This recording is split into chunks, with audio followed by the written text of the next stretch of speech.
ವಿಟ್ಲಸೀಮೆಯ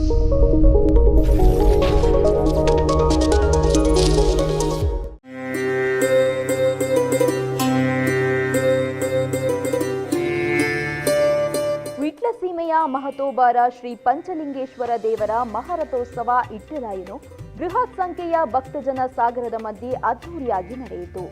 ಜಾತ್ರೋತ್ಸವದ ಅಂಗವಾಗಿ ದೇವಸ್ಥಾನದಲ್ಲಿ ಬೆಳಗ್ಗೆ ದರ್ಶನ ಬಲಿ, ಬಟ್ಟಲು ಕಾಣಿಕೆ, ಪ್ರಸಾದ ವಿತರಣೆ ನಡೆಯಿತು.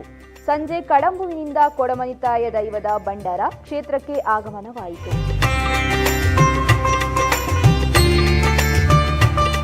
ಮಹಾರಥೋತ್ಸವದ ಮೊದಲು ಅತ್ಯಾಕರ್ಷವಾದ ಸಿಡಿಮದ್ದು ಪ್ರದರ್ಶನ ನಡೆಯಿತು. ವಿಟ್ಲಸೀಮೆಗೊಳಪಟ್ಟ ಸುತ್ತಮುತ್ತಲಿನ 16 ಗ್ರಾಮಗಳ ಹಾಗೂ ಪರವೂರ ಸಹಸ್ರಾರು ಭಕ್ತರು ಈ ಪುಣ್ಯ ಕ್ಷಣಗಳನ್ನು ಆಸ್ವಾದಿಸಿದರು.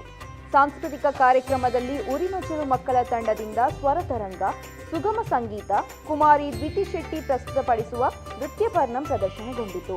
ವಿಟ್ಲ ಸರ್ಕಾರಿ ಪ್ರೌಢಶಾಲೆಯ ವಠಾರದಲ್ಲಿ ಬಪ್ಪನಾಡು ಶ್ರೀ ದುರ್ಗಾ ಪರಮೇಶ್ವರಿ ಕೃಪಾ ಪೋಷಿತ ಯಕ್ಷಗಾನ ಮಂಡಳಿ ಮುಲ್ಕಿ ಅವರಿಂದ ಬಂಟನ ಬಲಿ ಸುತ್ತು ಬಯಲಾಟ ಪ್ರದರ್ಶನಗೊಂಡಿತು.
Badra Electronics Furnitures and Home Appliances, Navin Madantyar.